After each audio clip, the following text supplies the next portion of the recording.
আমি অভিক্রচির সঙ্গে এই মুহূর্তে যে খবরের দিকে নজর রাখবো, ধর্মতলায় ধর্নার সময়সীমা বাড়াতে চেয়ে হাইকোর্টে চিকিৎসকরা।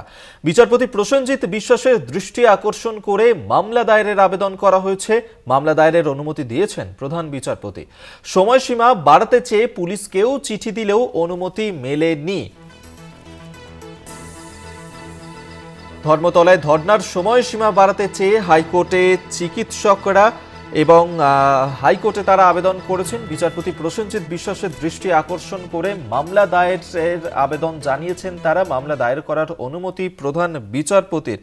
ধর্মতলায় আরও বেশ কয়েকদিন তারা ধর্না করতে চান, সময়সীমা বৃদ্ধি করা হোক তেমনই দাবি জানিয়েছেন চিকিৎসকরা, এবং যার কারণে বিচারপতি প্রসেনজিৎ বিশ্বাসের দৃষ্টি আকর্ষণ করে মামলা দায়ের করেছেন ওই চিকিৎসকরা। মামলা দায়েরের অনুমতি দিয়েছেন বিচারপতি। আজ পর্যন্ত তাদের ধর্ণা করার কথা ছিল, সেক্ষেত্রে সময়সীমা বাড়াতে চাইছেন চিকিৎসকরা, এমনটাই আবেদন করেছেন তারা হাইকোর্টে। পীযূষ কান্তি নাগ আমাদের সঙ্গে এই মুহূর্তে টেলিফোনে রয়েছেন প্রতিনিধি। পীযূষ, ধর্মতলায় চিকিৎসকদের ধর্নার আজই ছিল শেষ দিন, সেক্ষেত্রে তারা আরো বেশ কিছুদিন সময়সীমা বাড়াতে চান। হাইকোর্টে কি আবেদন রাখলেন চিকিৎসকরা?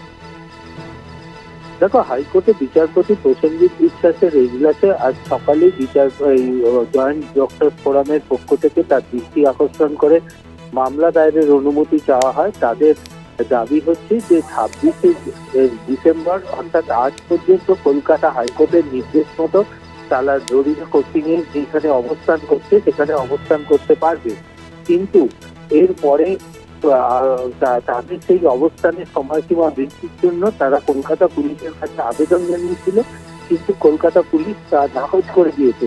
ফলে তারা কলকাতা হাইকোর্টের ফের দ্বারস্থ হয়েছে এবং তারা অনুমতি চাইছেন যে তাদের সেই সময়সীমা বৃদ্ধি করা হোক। বিচারপতি প্রসেনজিৎ বিশ্বাস মামলা দায়েরের অনুমতি দিয়েছেন, তবে এই মুহূর্তে আজই সেই মামলার শুনানি হবে কিনা এ বিষয়ে এখনো পর্যন্ত আদালতের পক্ষ থেকে পরিষ্কার করে জানানো হয়নি।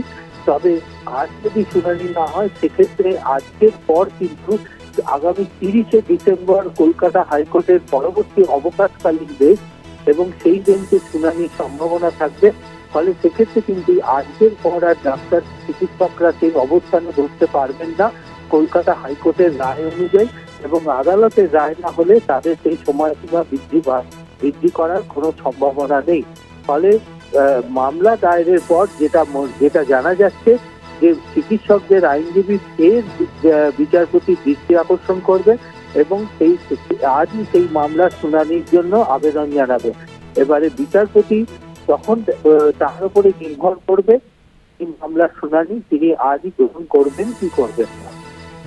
ধন্যবাদ তোমায়। পীযূষ কান্তি নাগ আমাদের সঙ্গে টেলিফোনে ছিলেন প্রতিনিধি। অর্থাৎ 26শে ডিসেম্বর পর্যন্তই অনুমতি মিলেছিল, হাইকোর্টের তরফ থেকে অনুমতি দেওয়া হয়েছিল 26শে ডিসেম্বর, অর্থাৎ আজ পর্যন্ত ধর্মতলায় চিকিৎসকরা তারা ধর্না চালিয়ে যেতে পারবেন। সেক্ষেত্রে কলকাতা পুলিশের কাছে চিকিৎসকদের তরফ থেকে আবেদন করা হয়েছিল যাতে এই সময়সীমা আরও কিছুটা বাড়ানো হয়। কলকাতা পুলিশ অনুমতি না দেওয়ায় তারপরেই চিকিৎসকরা হাইকোর্টের দ্বারস্থ হয়েছেন। বিচারপতি প্রসেনজিৎ বিশ্বাসের দৃষ্টি আকর্ষণ করে মামলা দায়ের করেছেন তারা এবং মামলা দায়েরের অনুমতি বিচারপতির। অতিরিক্ত দিন ধর্না চেয়েই তারা এই আবেদন জানিয়েছেন।